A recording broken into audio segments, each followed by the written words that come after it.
Good morning, everyone. I'm here at South by Southwest with our team. I just wanted to say I haven't had a chance to finish writing my essays about the war. That'll be coming, but because this is such an intense event where we're going after very loud truck. Hang on just a sec.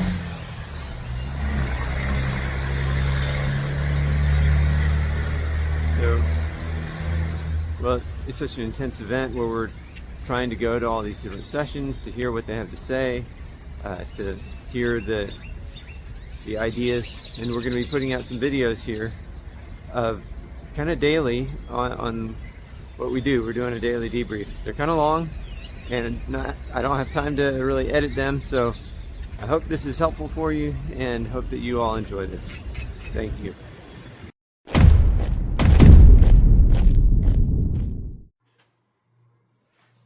Okay, here we go. Okay, day one. Day one. We survived. Day one. Yes, we did. Takeaways right off the bat. Thoughts of just how it was laid out. Any surprises? Okay, so South by Southwest this is the 40th anniversary of South by Southwest. Right. Now, you had talked about how this is like the same culture as Burning Man, only happening in Texas, and it's the kind of how'd you describe it? It's kind of the mashup of culture, technology, music, Hollywood insiders. It's just kind of a convergence. Okay. It's a convergence. Especially with the Austin vibe. Okay. Which is different because the Austin vibe is similar to Silicon Valley, but not exactly the same. Right.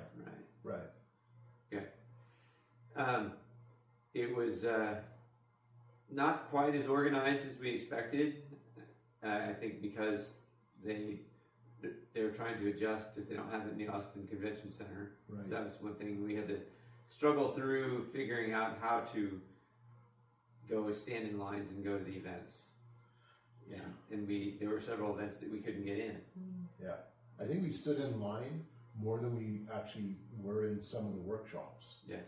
Because I don't know.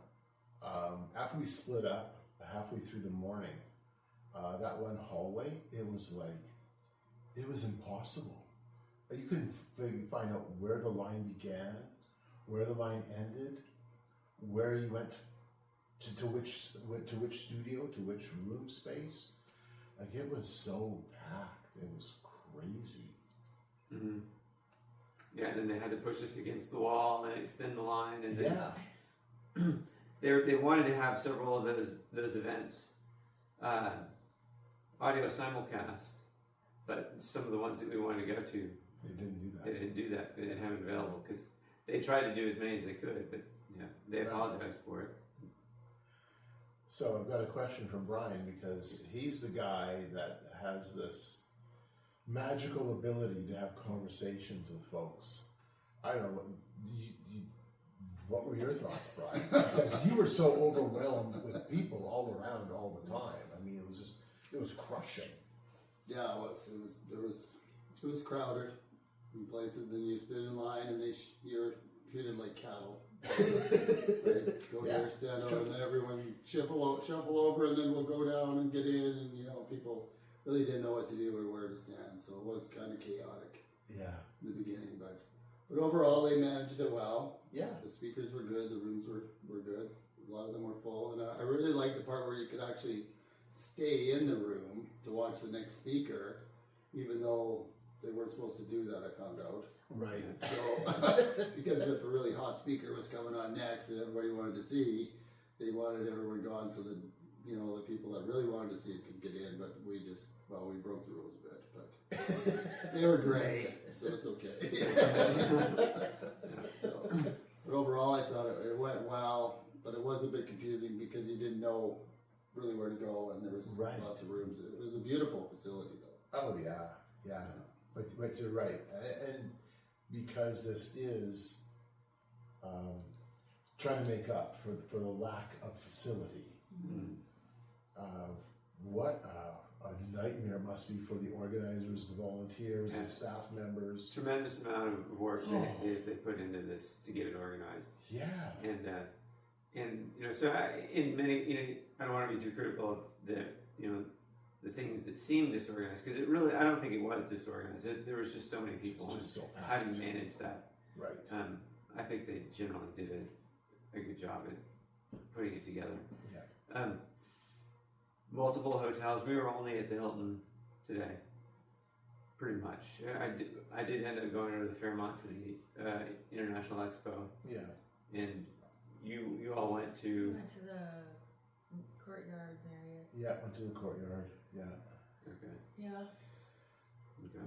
But you're right. How many? Like, I mean, what is it? Maybe 5 hotels or 6 hotels, something like that. Yeah. And then other little ones all around too, Right. plus other spaces. And you know, before we came to this event, we got onto the schedule, and you have the ability on their app and on their website to pick all your favorites that you want to go and see. And then, as with our innovation badge, you can reserve 2 sessions a day.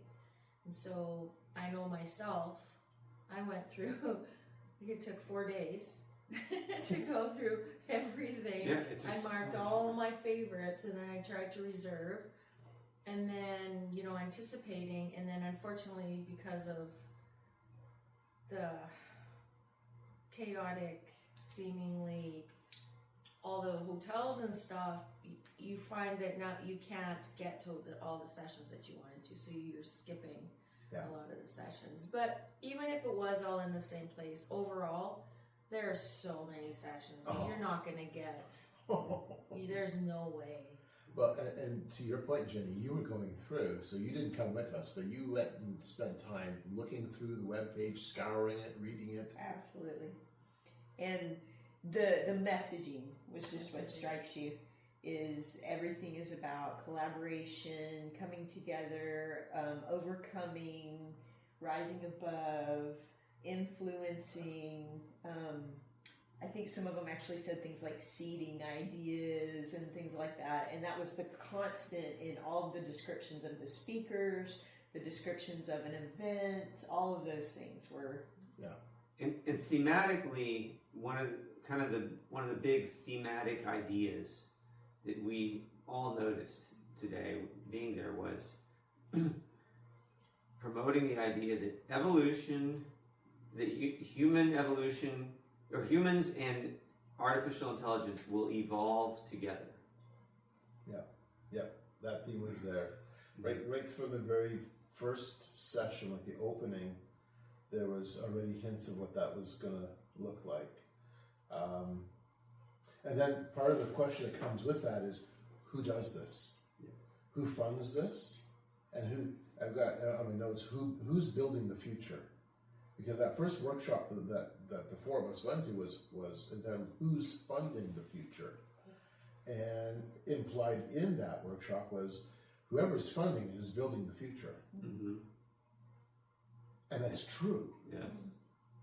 And that's why, you know, if somebody has to go to an event like this, which this is not like pagan events that we've gone to before or UN events. Right. This is really a place where trends and narratives and not so much agendas, but how all the moving parts kind of work in terms of culture and technology and enterprise, and that's why you see lots of startups and lots of companies who are at this event, because it launches stuff. I mean, Twitter wasn't launched, but it, you know, went orbital by coming to this event first. They're culturally influencing Yes, Mm-hmm. the trends right. for us to take back and influence our sphere of influence. It is interesting to think about it that way. There's not a religious agenda. No. There's not a political agenda. No. There is just the desire to Influence. Just influence. So I The wasn't there. messaging out. Yeah. So give me your impressions. We know that when we go to Burning Man, there's a huge component that is seen as spiritual. Yes. Part of it is where it is. Part of it is the ritual that's involved. So did you feel like this is a more intellectually based pursuit Yes. versus spiritually? Yeah, Oh, yeah, I don't think 100%. I would not say there was any indication of people in the spiritual area. Now there was philosophy, and a lot of that was related to AI. The two of the seminars that we talked about in the age of AI, talking about how the tendency for us to lose our humanity, to lose our creativity, and to lose our relatability with one another in the age of AI. And so there were two seminars that were about, one was about helping people to understand that they matter. The author's name who gave the lecture is a lady named Jennifer Wallace. She was really good information. And the other one, who did, there's one that was, the world is going to, or how to be relevant in the world. The world is going to expletive.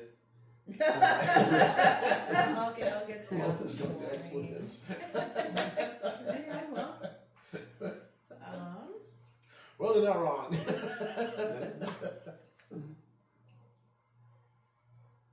So, well, you looked that up. How to no, my app's going crazy. How to meaningfully connect in a world that has gone to expletive. And who the speaker was? Susan McPherson. She's the founder, CEO, and author, McPherson Strategies. So She was very good too. And the only thing I took away from that in relation to spirituality is the ideas that they were bringing up in those lectures are all very Christian ideas, and they're ideas, about relating properly to one another and valuing other people. Those are all things that have really taken root in Western civilization because of the influence of Christianity. That's where it was brought out. But they were not in any way trying to say we're not Christian. That message was not there at all. Right. They're, how do you say it? They're living off of the leftover crumbs of the Judeo-Christian ethos that has informed civilization. Right. That's a really good way to put it. Yes. Yeah. They're living off those remnants, those remnants of Judeo-Christianity. They're trying to hold on to those things because they recognize that they're valuable. But there is still an understanding, at an event like this, you're not supposed to talk about spirituality. I mean, if you want to talk about God with people will probably be fine with it. But, I mean, as an individual. But they would not have a lecturer that would bring in a religious element. What they... And so what you have is you have the spirituality without religion aspect of it, even though in this case they wouldn't even call it spirituality. They're just talking about human relationships. But it's the same idea. It's just fascinating to me from an outside perspective, especially after they had the education part earlier in the week, and so today was the only overlap day. So Right. I looked into all that and possibly going to those. But what's fascinating about that, and what probably y'all are hitting with those seminars, to me, it seems like we're on purposely having a different kind of a transformative event that's going to actually be more socially acceptable, be more intellectually based, which doesn't get away from religion and spirituality. It's Right. all about worldview, but there are parameters that we're going to say, okay, we're talking about these ideas, but we're doing something about it. We're looking at, how are we going to evolve with AI and things like that. Whereas it seems to me a little bit more at Burning Man, those things are going on, but more, we're out here to experience all the things, and we're going to listen and give and take, but that those things have been kind of exclusively cut out of South by Southwest just by the way that they're presenting, seminars and lots of speakers and. Yeah. On the point of evolving with AI, that theme. So within the two sessions we just talked about human connection and relationships and stuff, they said that the youth are connecting more with AI, things like Chat GPT, because it seems to show more empathy than humanity is right now. And so they're connecting with AI and not building relationships with friends. And so, and that goes to a stat that was given at the last workshop I was in, which was, the statistic was roughly 1/3 of Americans now admit to having a romantic relationship with AI. Which is incredible. I mean, and I mean, a romantic relationship with a machine. Doesn't make. I mean, I use AI for a lot of stuff. Yeah. But at no level do I feel like it's human.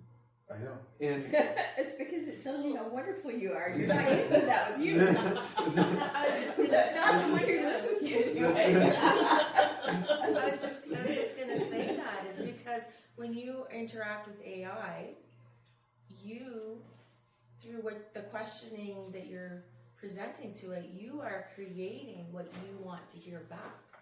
And so when you hear that back, now you're connecting to it. You don't have to sit with people anymore that you disagree with. Right. You don't have to learn how to interact and debate and have respectful discussions stay in your own anymore. echo You just chamber. stay in your own echo chamber Yeah. and create the mostly. AI messaging that you want to hear. which is why that one lecturer, Susan McPherson, why one of the things that she was promoting was not only just interacting with other people, but specifically trying to interact with people that think differently from you. Right. Right. Because they are, and I think that's important to understand when we talk about these groups, you know, the city, the earthly city, the city of man, human beings are made in God's image. And so we all have the capacity to recognize right and wrong and things that are good and bad as a result, because we are made in God's image. It's kind of a natural outgrowth of that office that God appointed us to. And so I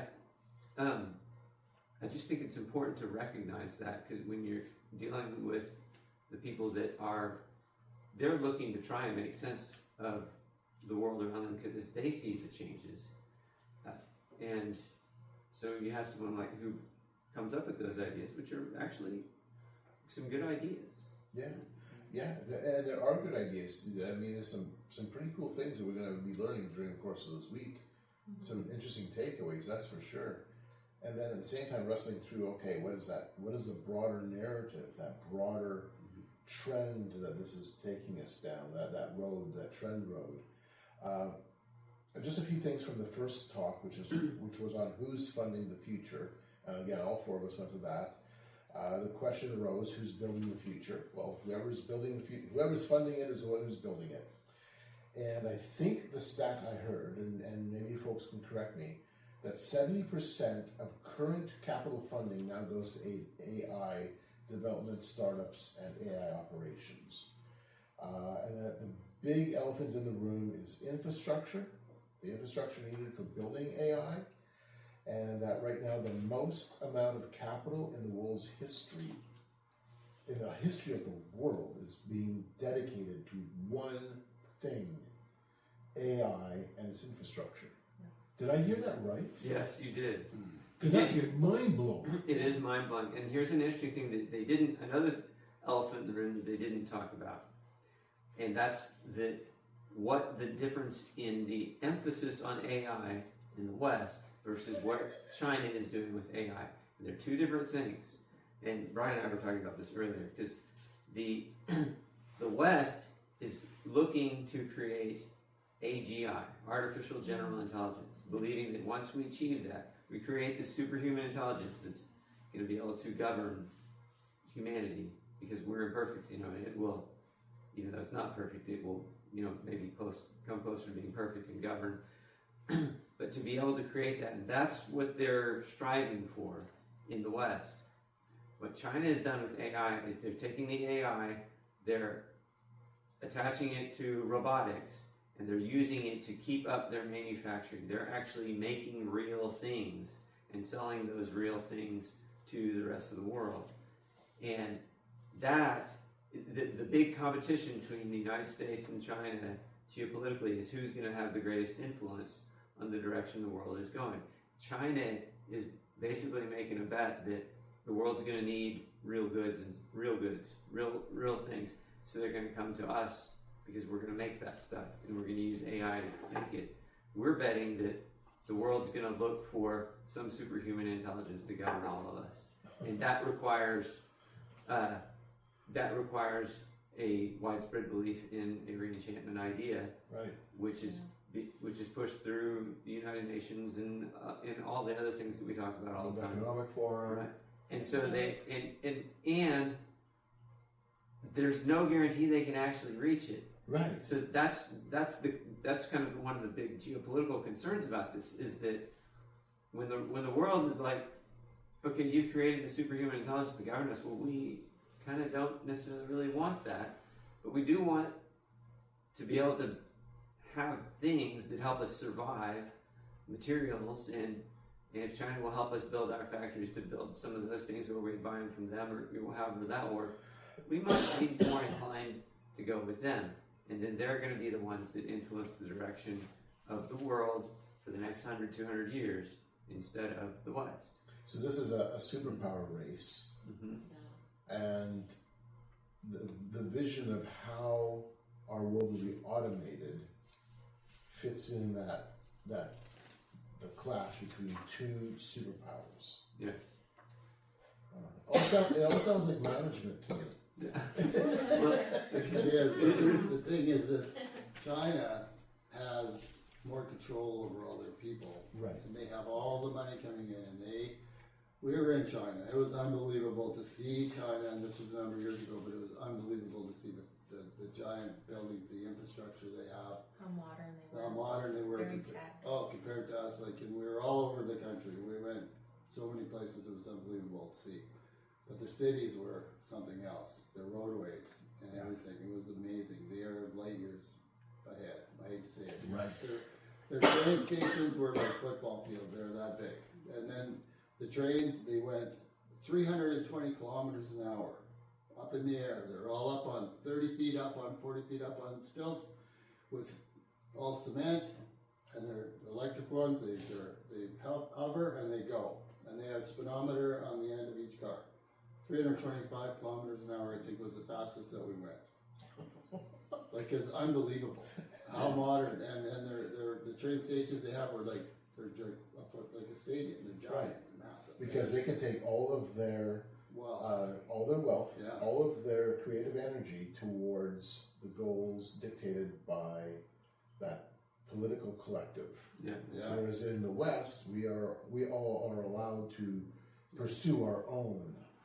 Right. And the Our thing business is, interests.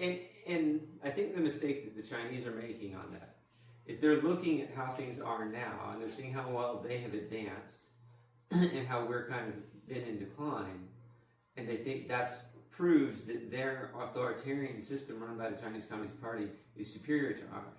What they're missing is that the West is in decline because it's a cyclical thing. In West, now where we might fail to pull out of the cycle is if we fail to come back to a point where we reestablish our core values as a civilization, and that's the danger Right. that we're in. But in terms of just the raw understanding of it, it's not because authoritarianism is better than democratic republicanism. It's because the democratic republicanism has this tendency to go in cycles, and their system, they will forcefully press against the cycles for centuries until it finally explodes. That's what's happened throughout Chinese history, and then they'll have some major calamity in which their entire system is completely overthrown. Right. So, and that might not happen in our lifetimes. Might not happen for another 200 years. But that is where that eventually goes. The rise of China is partially, because of what America did by farming all their stuff out to them. That's right. Yeah. That's right. So this is where, the United States really shot themselves in the foot, thinking they got a good deal with China, but now China's just as powerful as the States is, right? And and I showed you all that video. I went to just the simple thing where they had it was a Chinese company that made the robotic dogs, Yes. and the robotic humanoid, and it's amazing. I mean, And we've you- seen videos of that. Yeah, you saw that at the South by Southwest exhibit area. Yeah, the International Expo. Yes. We will go see that tomorrow. Yes. But yeah, so you saw the robotic dogs. Yeah. And it's a Chinese company selling them in the United In the States. United States, and I will tell you what I said. I asked him. I said, well, first he had the human robot. They had already. I didn't get to see that one working because they'd already shut it down. It was cooling off before they put it back in the box. And I said, This sounds wrong. I know. And I asked him. I said, well, have you sold a lot of these? He says, yeah. And I said, do you sell them to Chinese companies or American companies? He said, we sold a lot to American companies. And I said, well, like who? And he said, no, I can't tell you that. And I was like, well, like what kind of customers are buying these? And he said, I can't tell you that. Okay. And I was like, okay, well, but he said, but I can tell you that the idea of the humanoid is for the human robot to take over menial tasks so that people can focus on other things that only people can do. And that was something we heard in another one of the workshops that we were in. Right. And so, but the dog, what was interesting about the dog, I had the dog came out, stuck its paw at one time for me to shake his hand, like you have to teach a dog to shake your hand, so I did it. And that dog, even though it's, the size of a collie or something, was so much stronger than a real dog of that size. Like it shook your head. yes. Yeah. So we're talking pit bull strong. Yeah. So it's like, okay. And he showed me a video of how the dog, they can put, 30, well, for one, the dog is doing these flips, and the dog can never, it doesn't matter if the dog falls, it picks itself up. It's amazing.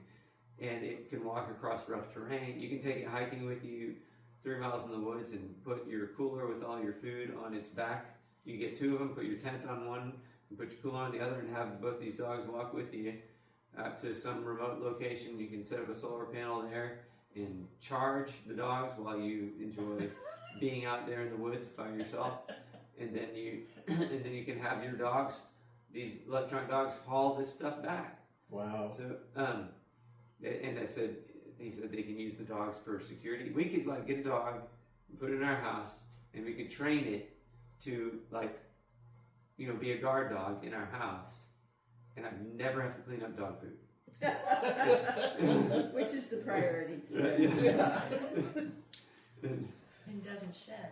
It doesn't shed. Yes, Benefits. exactly. No barking. No barking. Shoots Yep. electrons, but you can't see them.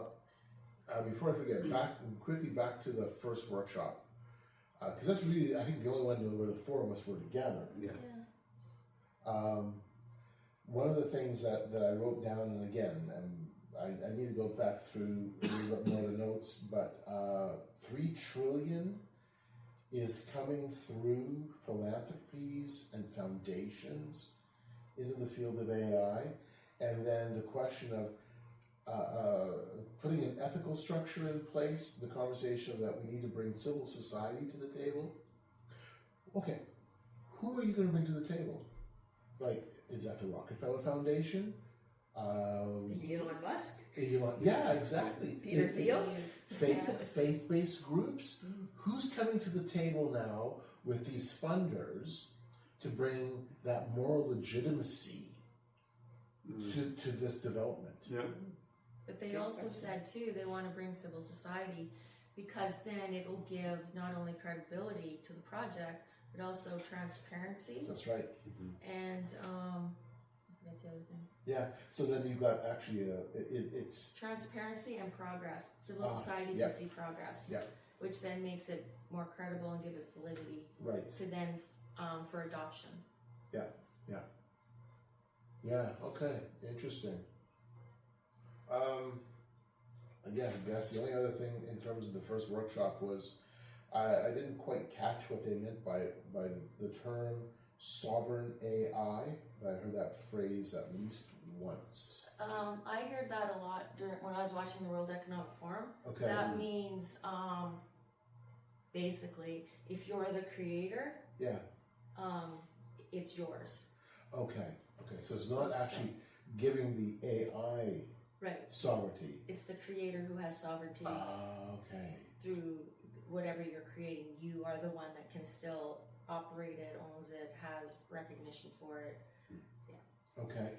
I'll tell you all quickly one of the workshops I went to, because after we went out of that first one, that was when we had the chaos in the hallway. Yeah. All trying to get to our next workshops, and it was just, like a human maze trying to get through that. With line up going up and down each of the hallways and almost circling back and all intertwined. So I ended up just going into my app, finding one that was open. Yeah. That's all I could do. That's all you can do. Yeah, and the one I stumbled onto, and I'm glad I did, was entitled Strategy in Times of Chaos. And it was on the educational side, Jimmy. So, again, to your point, it's that today was our crossover day between the educational component and the innovative component. Right. So, this was somebody, Lynn Jeffrey, from the Institute for the Future, along with a Stanford professor, talking on how to strategize for the future of secondary education, advanced education, knowing that AI is breaking the mold in terms of what education looks like. And it was all about developing new futures, thinking through what will the new future look like. And they were very clear, we need to look at this as a 10-year time frame. Anything beyond that, we can't truly begin to work through what a trend line looks like, what a new future would look like. But we're pretty clear with what we can see in 10 years. So they offered lots of quotes from Alvin Toffler, from his book Future Shock, and talked quite a bit about how education has shifted. It used to be that only the elites could afford a master's degree or an advanced degree. Now it's universal. Almost anybody can afford a bachelor's, or at least have access to a bachelor's, access to a master's. And so that has degraded the value of those degrees. There's nothing special about degrees anymore. So now how do you bring value back into this? And that was a big part of the question. So they had a 3-stage approach of how to look at futures. Number one, look back, look into the history, examine the past to look for patterns. Hello, that's what we've been doing. Right. It's exactly what we've been doing. And then we integrate the present by letting go of what they called zombie ideas. So one of those zombie ideas was, you get a good education, it guarantees you a good job. Well, that's an idea from the 70s and 80s and 90s, and that no longer applies. It's a zombie idea now. And so they're like, okay, how do we jettison that, but then find a legitimate replacement? Something that still gives value. And then the third step is to imagine the future, 10 years out, looking for signals of change on the edges of culture. Hello, when we go to Burning Man, we are on those exact edges of culture. Austin, Texas, South by Southwest is a petri dish, allowing the edges to ferment constantly. So fascinating. And then they're talking about how we are specifically, speaking about the Institute for the Future, specifically using signals of change to understand how new values are being changed. New values are being brought into the picture. They had 4 scenarios for schools for the future, organizing schools and universities around the question of artificial intelligence. First one, these are just scenarios. The first one is AI proof. And they said, we're going to see schools popping up that are AI proof. No AI allowed. None. Really? Really. Yeah. What we want to do is have a classical education. Here are the books. You got to write out the papers. And it's probably, if the scenario comes through, and you will see probably a few schools that do it, they'll become the new Ivy Leagues.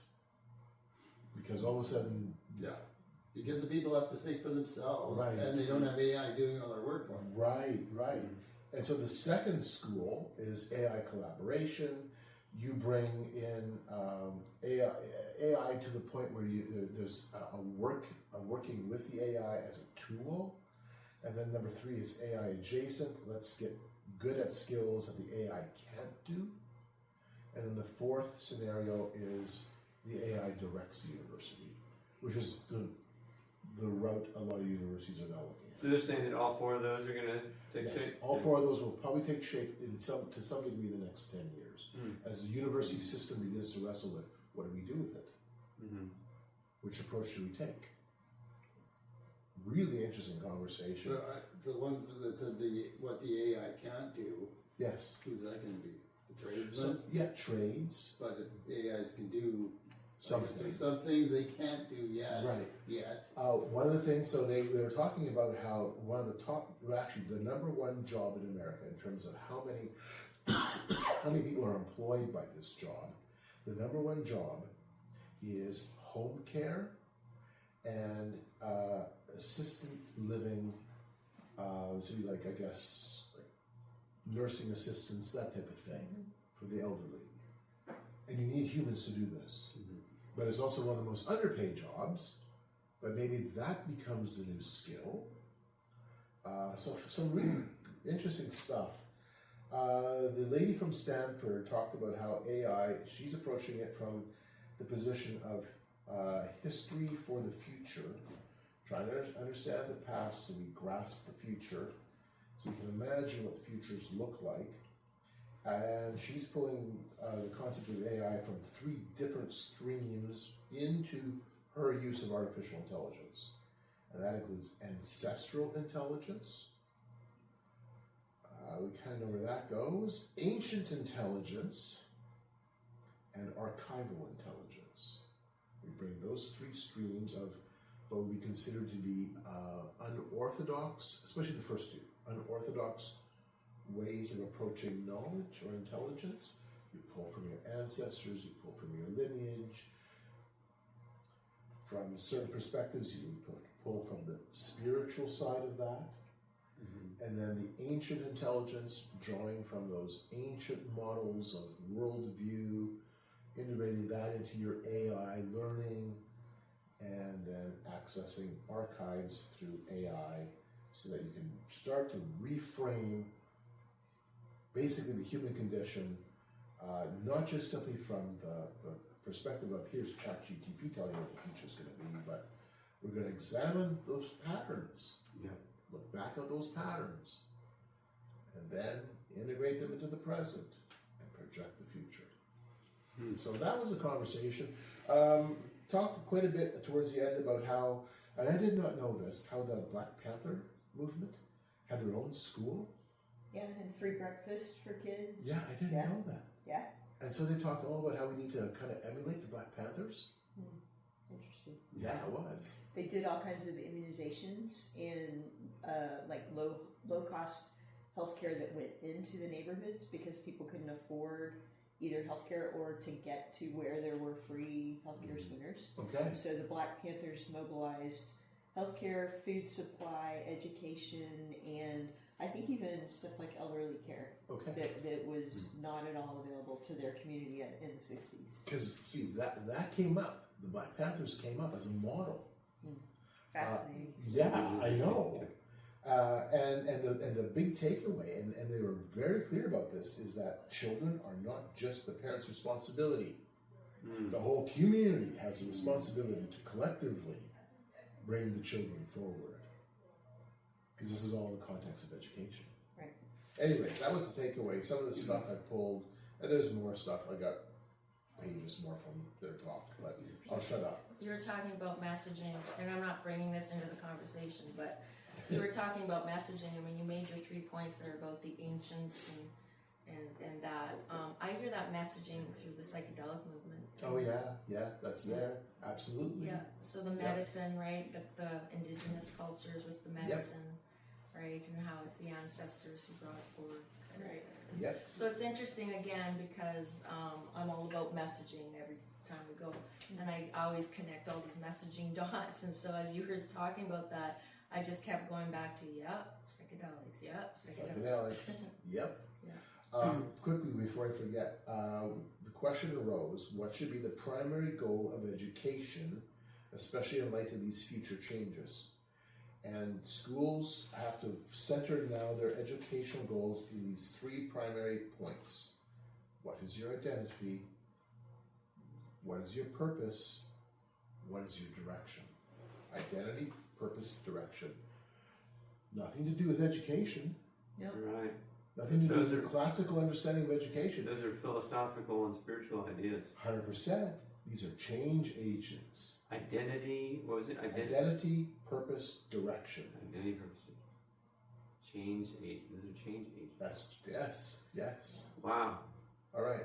I'll shut up. I'll move it over. There's a point that brought up, so you're talking about elder care Yeah.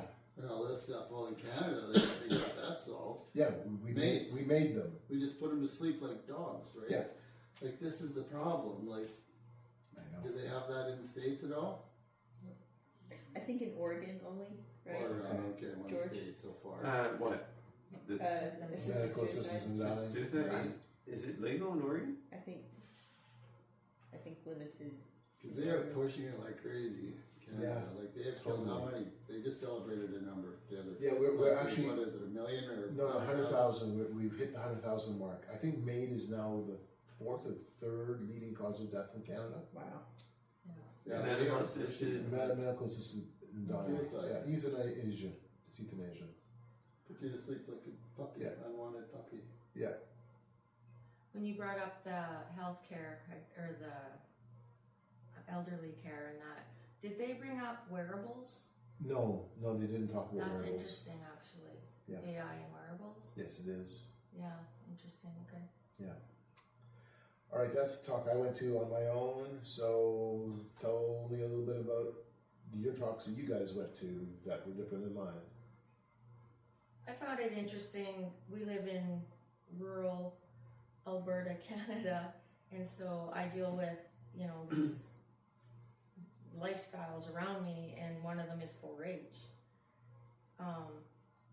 And so I went to a session where Google has now funded programs to skill youth through the 4-H program in AI.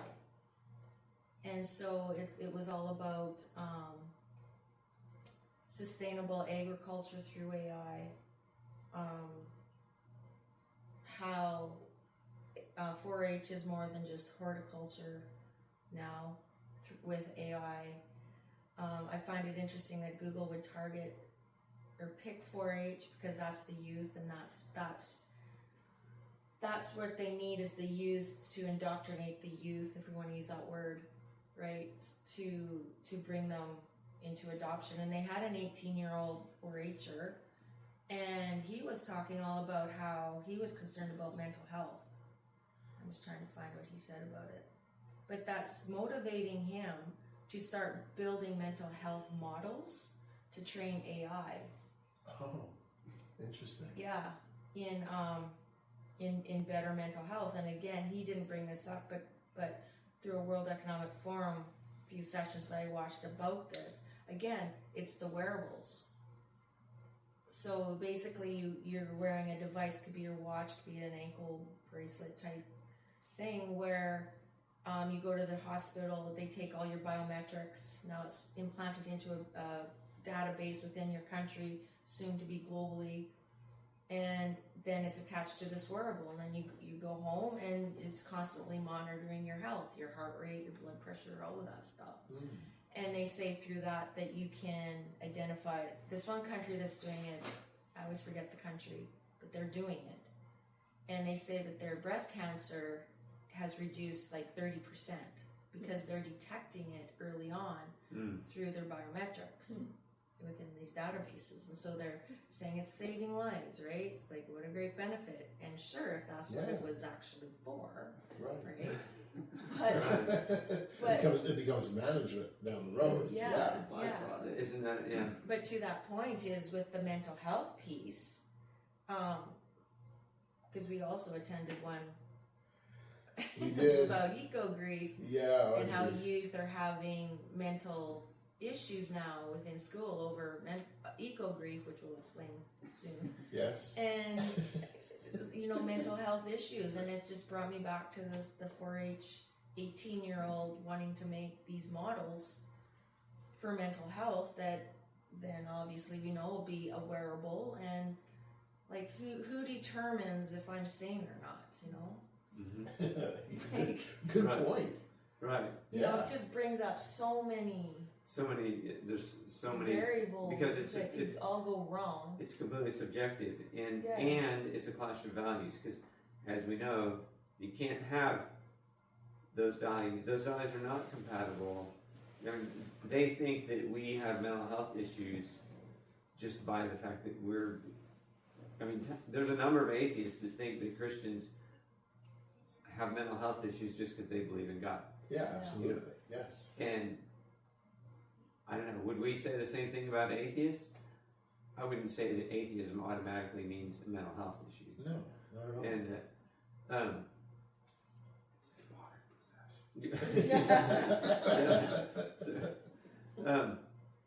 but gosh, I mean, so many subjective variables that are not manageable Right. through that system. I think, like, when you said, Audrey, how much money Google is throwing into the 4-H program to bring artificial intelligence into the farming community. Like, I know AI is big. I mean, I live in a farming community. I know John Deere has its own AI. Most of the manufacturing has AI already built in. It's integrated in, at the very least at the manufacturing level. It certainly is integrated even deeper than that. I know John Deere especially is integrated much deeper. So we always run into the problem of utility and technology when things don't go right. So I'll give you an example. A couple of years ago, my brother helps manage a massive farm. Okay, we're talking 15 to 17,000 acre farm. Big equipment, huge equipment. We had sunspots, we had solar flares, it knocked out GPS signal for 2 days. And he and the rest of the farmers in the area shut the tractors down. They shut everything down. They were seeding, and they couldn't seed. Not that the tractors couldn't run; they were running fine. But because everything is now guided with GPS, that dependency shuts them down because their equipment is only set to operate with the ability to use GPS. Your equipment is so big already, you can't see where your booms line up with the edge of where you've been spraying or where you've just, ran through your seeder, your air seeder. So if something like that shuts it down, I don't know, what happens when we AI ag, and then all of a sudden something goes, the circuit breaks. Well, I think the bigger danger there is that we're trying to build out a supply chain that would provide a continuous area level support, but in the rush to get AI, they're not building out the electric grid fast enough. Right. So what ultimately really happens is they might install this AI, they don't have enough electricity to really support it to support the data centers and the AI, and so it's implemented, and then you get brownouts. Or blackouts. That's right. Well, brownouts are worse than blackouts. I'm sorry. In the Philippines, a blackout was called a brownout. We got used to calling it that. The power losses. Yeah. Question: in all this talk, have y'all come across issues of like cybersecurity with AI stuff? Thinking about everything going on in the Middle East right now, in the last 2 weeks, we've had banks and other companies that have been hacked into and messed with by foreign powers.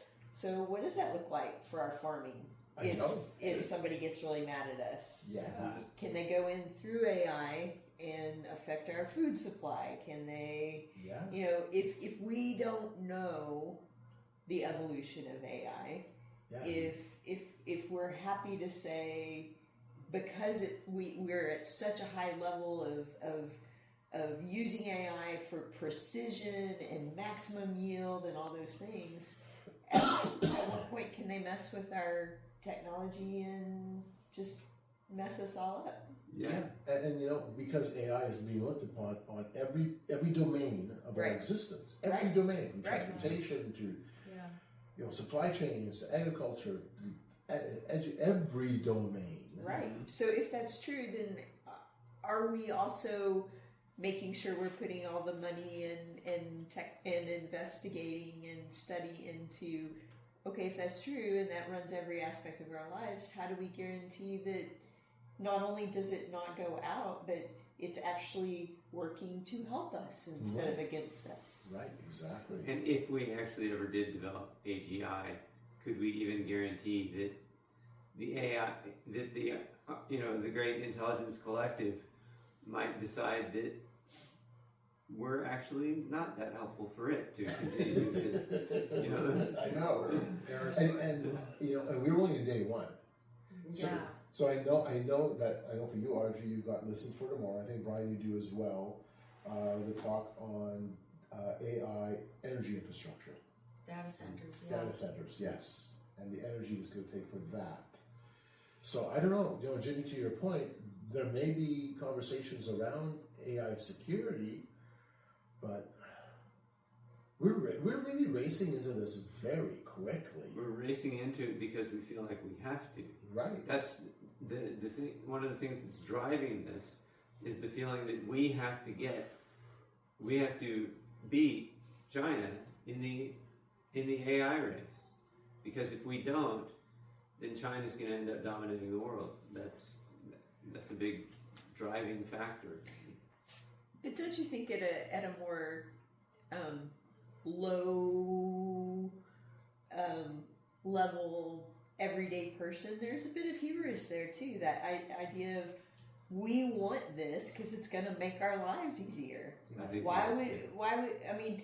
Yes, there are philosophical issues of what does this look like in the world stage, but the excitement of look what this is going to do for us, and aren't we advanced? And I mean, there is some of that idea without thinking of the consequences. Yeah. Yes, you're right. It's interesting because they're excited about let's get this implemented because there's all these great benefits, but yet they're still holding workshops on how mental health and how we don't know how to communicate anymore, and how to communicate we have to be intentional about it. And if we don't have to sit in a room with people we disagree with, and like they'll have those conversations but still push AI, which AI is causing it's a circle. So like all of this stuff is a thinking about circle. that in the education field, this year in Texas they passed a state law, that schools must not allow kids to have their phones during school hours. Okay. Interesting. And so it's been mandated. This isn't good for you mental health wise. You have to deal with each You have to other. interact. Yeah. And it wasn't working for schools just to say, okay, put it away. They had to actually create a state law, which means the schools can tell the parents, if your kid can't put their phone away, they cannot come to school. Wow. And it's been huge. Yeah. Because we've had these kids say, okay, you have to use your laptop, you have to use your iPad, you have to use your phone, and they're adept at it. They figured out, wait, it does make my life easier, and I don't have to think a lot. This is great. I don't actually have to learn. You don't have to work. It's a serious problem. You can take a picture of any math problem, Yeah. and it'll work out the steps and show you everything. So why bother? Right. So now we've gotten to the place in education where we're buying blue books again because we can't guarantee a kid's not cheating. Huh. So schools are going back to buying a blue book. We will create a test that you have to do by hand in the classroom. That's it. And that's the only way I know that you are learning. Wow, this is fascinating. Yeah. And think about that in what we're dealing with in the classroom versus what you guys saw today of Yeah. this is where we're going and this is the future. Right. It is very, But there's also the other side of it, and what those guys are actually doing. They want the population to be done. They want a stupid thing to control us all and put us in Well, whatever. see, right? I think there are some that think that, but I don't actually think that that's That's the whole. the whole goal. Plan. Because as we heard, there's a number of people that are in the upper echelons of this that are really talking about how they want people to. They're pushing these ideas of let's figure out how we can make sure. There's even seminars at South by Southwest. How can we make sure that people learn to think and do learn to think even while they're using AI? I don't. As long as they think like they do, Yeah. it's okay. That's why they want them to think, but think like us. Yeah. And actually, that's interesting because we have this tension between what is the narrative, Right. and the freedom to operate your life the way you believe you should operate your life, but at the same time, all these pressures to conform back to the narrative given to us by who? The influencers that we've just been rubbing shoulders with. So interesting paradoxes. It is an interesting paradox, and I guess that's my point. It's like I think if we look at it and say it's just this one-dimensional group that they just want total control, that's a very simplistic explanation, and it's completely. And from personal experience, actually hanging out with those one-dimensional boxes when I've gone to the UN and to World Federalist forums and things, they don't get along with each other. Right. I mean, because it's not that, and there are people that exist that kind of tend toward that much one-dimensional thinking, but it's not everybody. Right. And because they don't all get along, they end up being forced to figure out how to, at least, put some semblance of working together. One thing that we found in the security world is we, as the Christians, working with government agencies, different government agencies that are not getting along with each other in managing a particular security incident, and we, as the Christians who are not part of the government, come along and help them to get along with each other. Yeah. And the thing is, and that's why what we get in the response is we don't in my experience is we have not gotten a sense that the government is just out to get us, or that there's we have actually generally felt like these people that are doing like the State Department, or when I had to work security in the Philippines, they actually appreciate what we're doing over there, even if they're not believers. Right. They actually like us. They might not agree with our philosophy. Right. But they and I just think it's in this whole city of God construct, where the city of God exists in parallel and right alongside the earthly city, we are always going to be in that vein. We will be the city of God operating in parallel to the earthly city, and that's the way it's going to be until Christ returns. And there's going to be points of tension and points where we parallel each other, that type of thing. Yeah. But they will value us, and in some ways we value. Not everything they do is bad. Right. There are some things that they do that are not good. Absolutely. We will benefit from the technology that's come out of Sure. events exactly. I mean, like I'm this. taking notes on my tablet. I'm on my phone. Right. So, We're recording it on my phone. I got a new ballpoint pen. Yeah. What's a pen, Brian? I'll show you later. Okay. I think a little bit where Brian's coming from is you have to remember, like, we're Canadian, and we just had our. We're not getting into politics, but we just had our C9 Bill C9 go through today, and that is controlling. Yeah, we do have some We have dynamics. a lot of controlling things going on in Canada, and so then you can't ignore that. No, we do have a government. There is that element there. Yeah. But even within those environments, it's not everybody either that. right. There's some sincere people that just believe they're doing their job. They see the benefit of it. They're sincere in what they're doing. And that's not why. realizing. Right. Yeah, they're brainwashed. Well, but that's also why. That's why I believe that as Christians, one of the things that we need to do is we need to encourage our brothers and sisters to get involved at whatever level that God's given you skill to get involved in, Right. whether it's becoming, a doctor, an engineer, or an attorney, or a technology executive, whatever it is, all those skills, so that we can be in a position to hold the arrogance of man in check, and also to bring an element of righteousness in. Yeah. That's part of our purpose. Wherever we go, whether we're a tradesman or whether we're And a farmer or a school teacher or a homemaker, wherever we are as Christians, that's our mission. Do you remember the verse in Jeremiah where, when Israel they're going into Babylon and God tells them, go into the land, raise your families, get married, go into the city and live there and become part of the community. And they're going to be in exile, and they're going to be living under the authority of a pagan nation. They're God's chosen people that have to do that. And that's kind of a model of where we need to be as. We still operate in the world. We're not of it. We just have to still operate in it. Brian, you were going to say Yeah, I something? was gonna say words have power Yeah. because you don't know what your words are doing and how they affect the other person when you're talking to them. Because lots of younger people I'll talk to or whatever, and I'll say you should really do this or you should do that, and then a couple years later you don't see them again for 2 years, and they come back to you and they say, you know what you told me was right, and that's what I did, and now this is what I'm at, right? So Right. your words had power. Yeah. Right, and they took it to heart, and they actually did what you suggested, and it worked for them, right? Because they had a direction there. Well, just So like that's that, what we meant.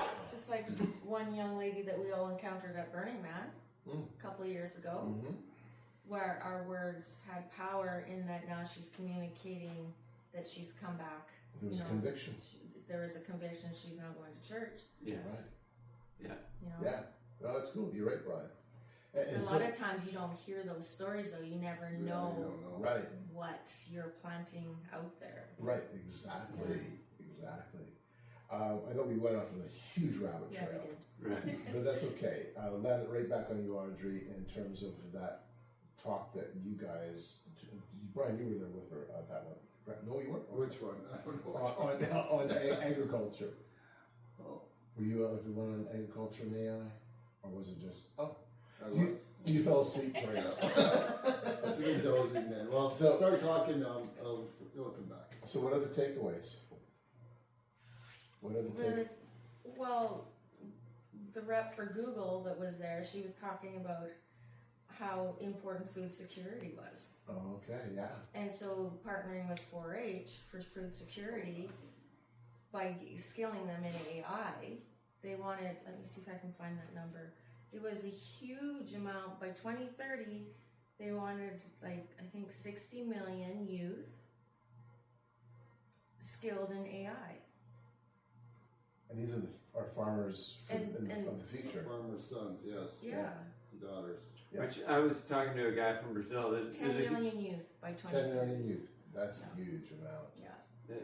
And there's a guy from Brazil I was talking to who is, his job is to help go around and implement AI, literacy and functionality in schools all throughout Brazil. And he was talking about the different camps that Microsoft has set up and that Oracle has set up for developing youth skills in AI all throughout, starting in Brazil, but then extending throughout other parts of Latin America and into the United States and all over the world. Yeah. These are things that they're trying to do, and I was like, wow, that's really interesting.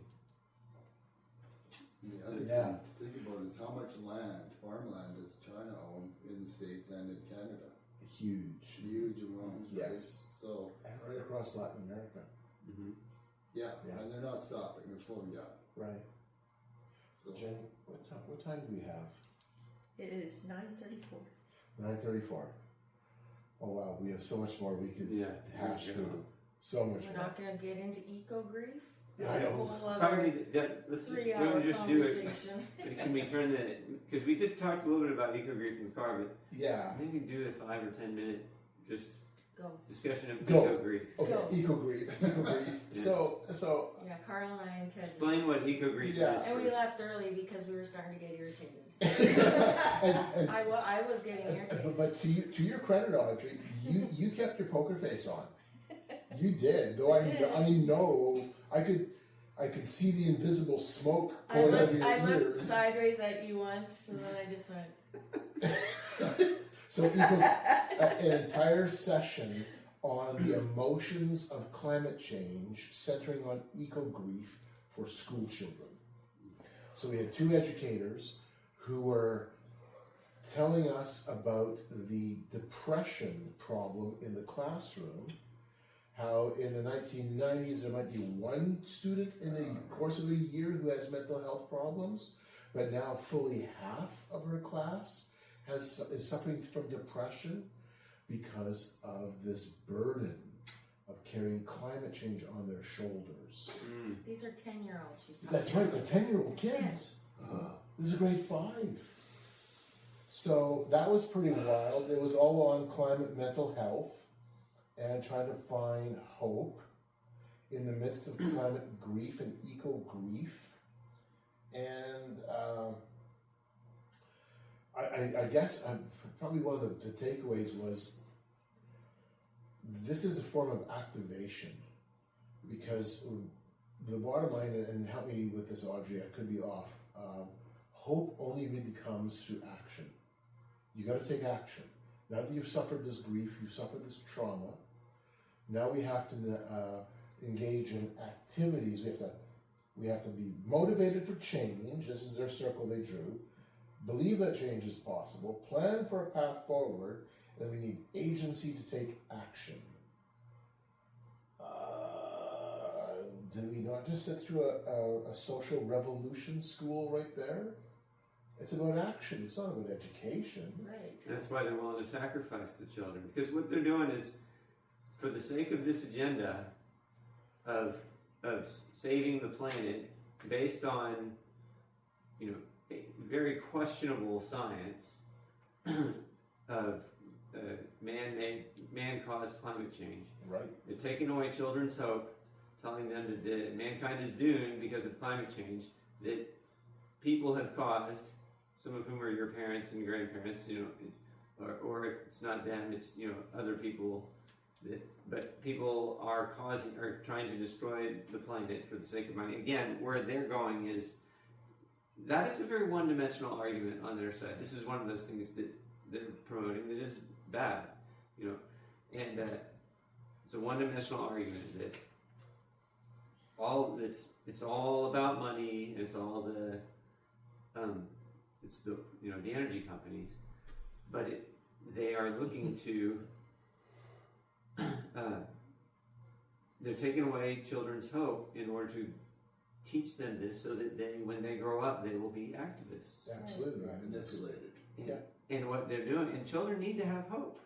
They have hope for the future. They don't need to be, given this level of indoctrination. Right. So one of the things that came up, and again, Audrey, they talk about spiritual armor. Did you catch what that was about?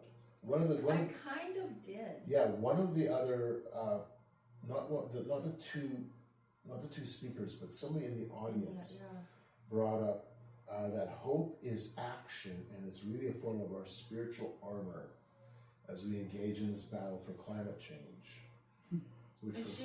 She was bringing up points about how, because the examples they were showing on the PowerPoints had to do with a book. Right. Where they took the students through this book, and it was to teach them how to do recycling and clean up the ocean and that kind of thing, right? And she said, well, that's, how did she put it, La La Land or something, because that's at a lower level, where you've got the older students now calling it out and going, well, okay, we can clean the oceans up all we want, but there's still blah, blah, blah, right? And so all this hope that you're giving them through actions still doesn't solve whatever. So it's almost like, what's the point? Right. Right? Right. And so then she said that. So the educator then admitted that we can put all these actions in place, but we still can't solve the problems. So Right. she wasn't going to admit that until she was called out on it, Mm. and that it's still always going to be there, right? And so then so then you start thinking this through, and you go, well then what's the point? Why teach what you're teaching? Why if it's teach not- what you're if it's not gonna- teaching? not gonna Right. do what you wanted to. And the only thing you actually achieved is now And so you've then got she made that spiritual armor. yeah, and now the only thing you have actually achieved is a generation of 10-year-old kids who is suffering from trauma and depression because they believe the world is going to end and they have to carry that burden of saving the world on their shoulders. So they talked about this little booklet they came up with called The Tantrum That Saved the World. Yeah. Like, who made you the Messiah? Is that like a Kid's a book. manifesto? It's a little kid's book to help them to become activists to save the world.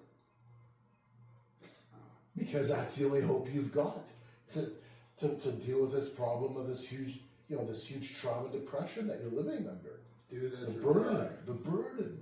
Do this or all of the entire world will die.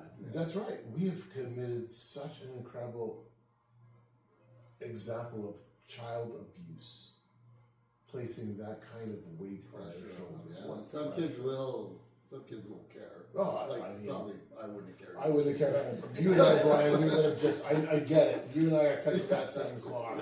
We would have basically skipped school and probably quit even earlier than we actually did. Yeah, that's right. Go fishing or something. But some kids will take it to heart and it'll really damage them. Oh, yeah, That's right. absolutely. So I'm all about the messaging. And so what's the messaging, just even in that, is that we now have to worship, create the creation, not the creator, Right? right? And, I believe that God wouldn't create humanity and put them on a planet that couldn't sustain them, Right. right? Right. So, Good point. right? Good And point. so now because, mankind is destroying Mother Earth and now we have to have all this eco grief on our 10-year-olds, it's taking away a belief and a faith system. Right. And, Right. and from their And perspective, making us love Mother Earth. from their perspective, you're not allowed to believe in God like that Right. because one, it violates a cardinal rule of their idea of science, which is that if you bring God into the picture, that automatically means it's not science. Right. Right. And that goes back to the beginning of the evolution, the evolution trials back 150 years ago. Yeah. So, okay, we'll close it real quickly then with this thought. If the world needs to be saved, and the weight of the world is resting on our youth, and it seems to be despair, there's no hope, maybe what we need is AI. AI to govern all of us. Yes. Right. Which is why the West, in the re-enchantment system, is looking to develop artificial general intelligence because Right. they think that's what's going to save us. Yeah. It's a salvation message. It is exactly a salvation message. Even here at an event like South by Southwest, where it's non-spiritual Right. and it's mostly focused on technology and innovation and all these things, there's an underlying spiritual message Yeah. that permeates what the philosophy behind what they're teaching. The works of our hands will save us. Mhm. Ah, interesting. We'll close her there. I mean, I've got more pages, but it's That's really long. Yeah, really good. Awesome. Thank you, guys. That was great. You guys did a marvelous job.